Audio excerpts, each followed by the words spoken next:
So we've been playing around with parcels recently, and one of the experiments we tried was what happens if you take a delivery confirmation sticker and reuse it. Now, to start with, I think delivery confirmation is really stupid. I mean, why should I have to pay a service fee to find out whether or not I got what I paid for? It's like if I went to Jiffy Lube and they said, "Would you like oil change confirmation today?" So the whole thing's a racket. But it begs the question, if I reuse the label, what's going to happen? So some thoughts were that maybe the first package would just show up when you track it online. And maybe if you track it online, only the second package would show up. And maybe if they were really smart, both packages would show up. But this is the post office we're talking about. So your package is obliterated. It's gone. Now, this is really dangerous because this leads the way into hacking pretty much any e-commerce store that uses the post office. A scammer could order something from eBay and receive the package. Then he could remail the package basically to anyone. He could mail it himself, a recycle center, his mom, whatever. Wait for the package to not show up on the post office's website anymore, and then complain that he never received it. And the seller doesn't have a lot of recourse. Now, this doesn't happen every time, so if you are a seller, you're not doomed. We've found it to happen about 75% of the time, and we're not quite sure why it's not exactly the same all the time. It seems to happen mostly with the user-printed barcodes, like from Stamps.com software, or if you print off eBay's system or PayPal system or the post office website. And we've never been able to get this to work with the green stickers. But in any case, track your stuff early and often and save a printout. So we've sent some other interesting parcels, just trying to test the limits of what the postal system is. The smallest thing we've successfully sent is a pack of playing cards. The lightest thing we've ever sent is a yogurt container. Circles and spheres make it very well. We've sent a number of rubber bouncy balls, and it's like 99-cent ones that are in the cage at Walmart. The big sphere you saw earlier. Another fun one is we've written an address on a sticky note and just stuck the sticky note to letters and boxes both, and it stays stuck. The post office is actually trying to make that into a commercial service of some sort because they think marketers will pay money for it. Another fun one is unprotected CDs. We have about a 75% success rate sending a CD totally unprotected. Like we'll put the address on the label itself and stick a stamp to it. And then when it's received, we'll pull the stamp off so that it doesn't vibrate in the drive and make a lot of noise and do an MD5 checksum. And 75% of the time, the data can be read perfectly with no envelope, no jewel case, no nothing.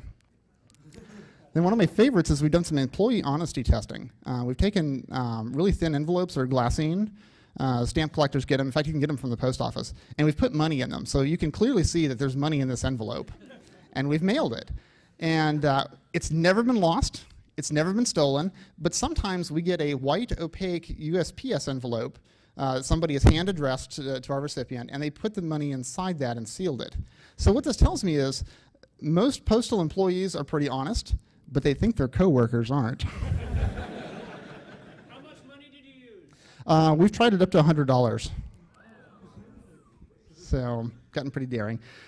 So, while we've been playing with various packages, we saw a lot of small stuff. The post office specifies its maximum size limits in length and girth. So basically, you take all 6 dimensions of a package, you add them together, and it's got to be less than 130 inches. And we tried to design the weirdest thing we could send. And so far, the best one we've come up with is a pool noodle. So, give it a shot.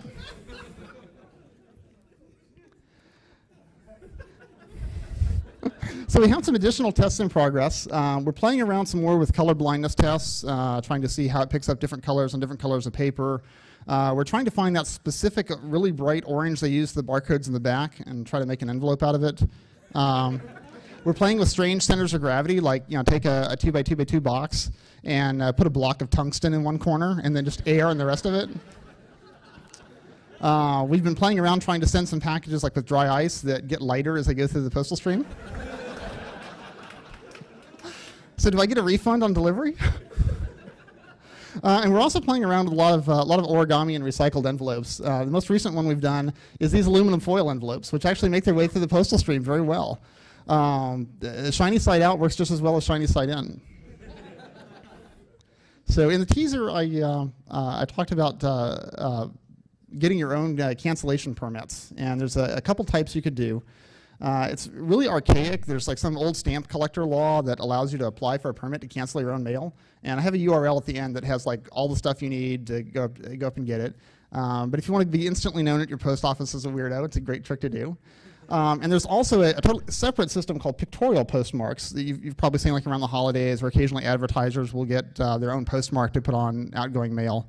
And you can get these. They're mostly for special occasions and festivals and stuff like that. And there's, I don't know, maybe 120 or so at any given time around the world. I didn't find out about Hope in time to get a Hope cancellation for this zip code. But if we do another one, or you've got a HackerCon in your area, it's a really neat hack. So I've got a couple challenges for all of you. There are things I can't quite figure out yet. One of them, I'm looking for help decoding the electronic indicia on e-stamps and the different print your own postage services. We've decoded a number of them, and it's a huge number stream that looks like this, but even on sequentially printed stamps, like to the same zip code, from the same meter, for the same amount, and the same date, even the number groupings change around. And it seems like there's some things that match up each time, like maybe like 90% of the meter numbers are in there somewhere in this one.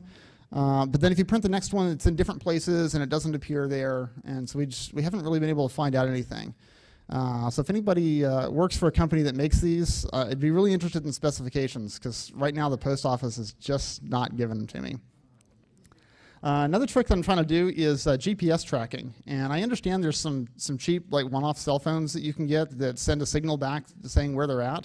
And I've dug around a little bit, and I just haven't been able to find any salespeople who can like sell me something that works directly. So if you've experimented with GPS cell phone tracking, I'd love to know like what to buy, what service to get, and stuff. So instead of buying delivery confirmation, we can actually track our packages and see where the heck they are. And I'm also trying to send a package and get it stuck in the postal system for an entire year. And the best idea I've come up with so far is to cut a hole in the box and put like an LCD display in there, and every night at midnight, change the address.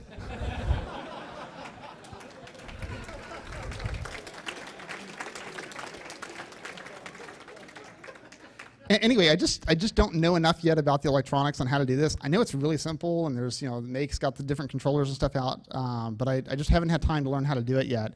The best simple idea I've come up with is to get an ebook reader and load a 365-page PDF with a different address on each page, and just use a timer to advance the page every day.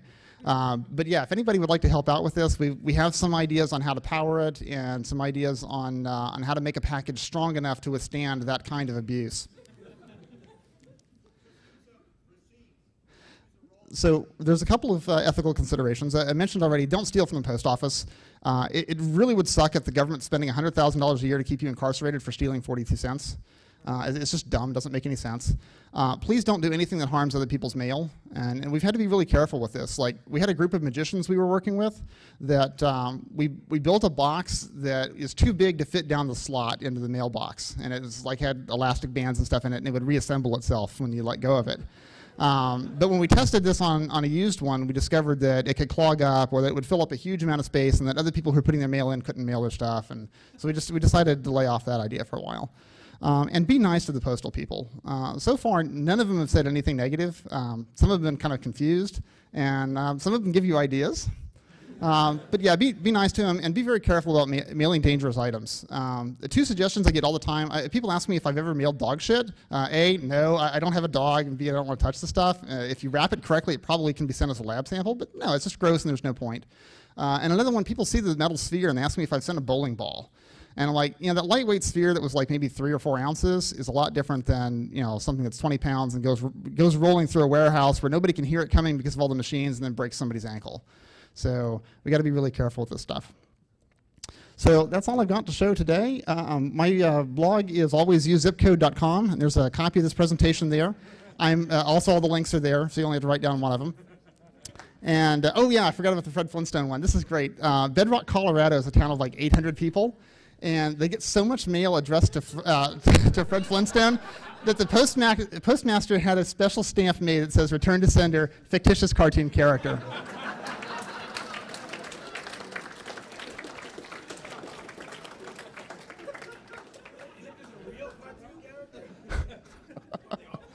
Okay, so that's what I've got. I really appreciate Hope putting this show on. This is a great event as always, and I really, really appreciate the fact that they record all these presentations and put them on the website for everybody. So if you'd like to ask questions, we've got a microphone set up over here. If you line up, and if we could bring up the house lights, that would be great so we're not tripping on each other.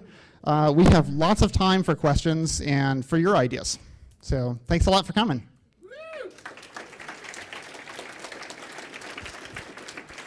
Go for it.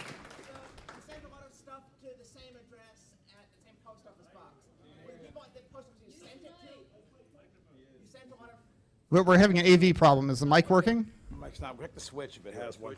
We have a red light on the back of it, so I think it's turned on. Oh, it's turned off at the mixer. No, it's too close. Okay, there you go. Go for it. Okay, that's better. Right on. You sent a lot of stuff to the same location. Were the people at the post office box cool? Were they amused by getting all these neat things coming into that one box? Yes. We have several participants. Some of our participants didn't want to have their addresses up on a big screen, and I didn't want to have a presentation full of just blacked out stuff, make you look like I'm the CIA or something. But yeah, we have about 15 people nationwide that we send stuff to, so we know if we're getting consistent results from one post office box to the next. Two things. Yeah, sorry. Two things. The phone you want to look at is the track phone. There's one model that's like $20 or something prepaid, and it has a GPS, and you can send the GPS coordinates over SMS. Is it kind of like continuously send, or you can program it to do whatever kind of sending you want. And is that a service with TrackPhone, or is that like an add-on you have to use, or a third-party app? It's built into the phone, so you just have to load whatever the appropriate software is on the phone. That's what I'm trying to find out. It's like what all the details are. It's a track phone specifically. Okay. The other one I wanted to ask is, have you tried much sending like internationally? No, I haven't. Mostly because I don't know anybody internationally to send stuff to me, or for me to send stuff to them.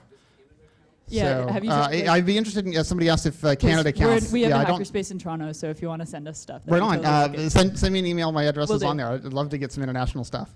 Sir, your turn. Okay. Is it not something I'd recommend people do because it goes against what you were saying about fraud? But just as a comment, the ancient trick of flipping the addresses has worked in the past and probably does. That doesn't mean that you should be doing it, but it's something theoretically it's interesting as a theory exercise. It does work, apparently. Yes, it does work. We know people who have tried it. I haven't tried it myself, but people have sent me stuff that way that was unsolicited. I don't recommend it because it's really obvious looking at the envelope. If the postmark city doesn't match the return address city, that you're going to have a really hard time explaining that in court, so I wouldn't try it. Did you see the TSA bag cam talk, or are you familiar? Yes, I did. Have you considered that approach maybe in combination with the GPS logging? Yes, that's actually one of the questions I meant to ask. Thank you for bringing that up. I would love to be able to take the cell phone and also be able to put, I don't know, like a noise sensor or something on it so it turns off when it's in the airplane. That way when my luggage gets lost, I can tell what city it's in and whether or not I should stand around at the airport waiting for it. There's also a group of people who have sent cameras to the post office, and I apologize, I don't have a link, but Google probably knows, and that was kind of interesting. One of them even put a camera on the side of the box and a big sign on the box asking postal employees to please take pictures. And when they got it, the entire camera had been shot off with like just postal employees in different places taking pictures around the place. So they do have a sense of humor. Go for it. Yeah, hi. Thank you for your talk. I enjoyed it. Thank you. I've been trying to fight the junk mail influx. It's been a battle I've been waging lately. One of the things I do, a lot of people do when they get the postage paid envelopes from unsolicited senders. Yeah, business reply mail. People, people, they'll take them and just send them, throw them back in the mail. And I've taken a little rub on that, trying to. I get the mails from these things where they send you the huge wad of coupons that I don't want. So I've been, instead of throwing those out, I've been taking those and jamming them into the postage paid return things, trying to figure out how to increase the weight of the postage paid. There's a couple of things with that. I actually know somebody who got rid of an entire pallet of extra bricks. And the basis, there are a couple of things to consider. First, in addition to the postage, the company that owns the business reply mail permit also has to pay a surcharge. And I think it's like 49 cents an envelope. So it's almost $1 right now just to send it back empty.